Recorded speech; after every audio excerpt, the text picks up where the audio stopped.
എന്റെ കല്യാണമായി. കഴിഞ്ഞ കല്യാണം ആരോ മുടക്കി. നമ്മൾ അറിയാന്നുള്ള ആരോ ആണ്. ഈ കൂടെയുള്ള ഒരുത്തന്മാരെ നമ്പാൻ പറ്റുള്ളൂ. ഒരുത്തിന് അങ്ങനെയുള്ള അടുപ്പിക്കല്ലേ കേട്ടാ. അതെന്തെങ്കിലും ആവട്ടെ. അവിടെ ചേട്ടായി പോലും കാണാൻ. Hello, I am Thaliyan. അവനല്ല ഇവൻ. Sorry I am Thaliyan. By the by, അവക്ക് നിന്നെ ഭയങ്കര ഇഷ്ടമാണെന്ന് പറഞ്ഞു.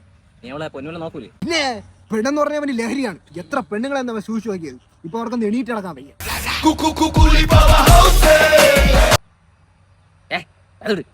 ജോലിയല്ലോ ഉണ്ടാ. അയ്യേ, യവന് ജോലിയൊന്നുമില്ല. ഇവ ഇവിടെ കിടക്കുന്ന തേങ്ങ ഒക്കെ പറക്കി വിറ്റാണ് ജീവിക്കുന്നത്. മണ്ട.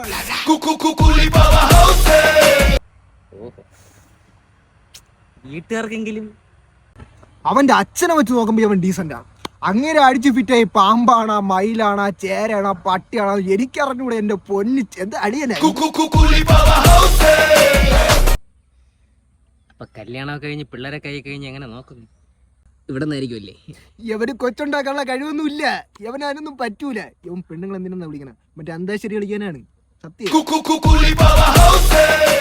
അന്താശ്ശേരി കളിക്കാൻ എന്റെ അമ്മൂമ്മയും കൊണ്ട് കൊടുക്കാം. എന്റെ പൊന്നു മോനെ, നീ ഇല്ലായിരുന്നെങ്കിൽ എന്റെ പെങ്ങൾ പെട്ടു കേട്ടോ. എന്ത് നല്ല മനുഷ്യനല്ലേ.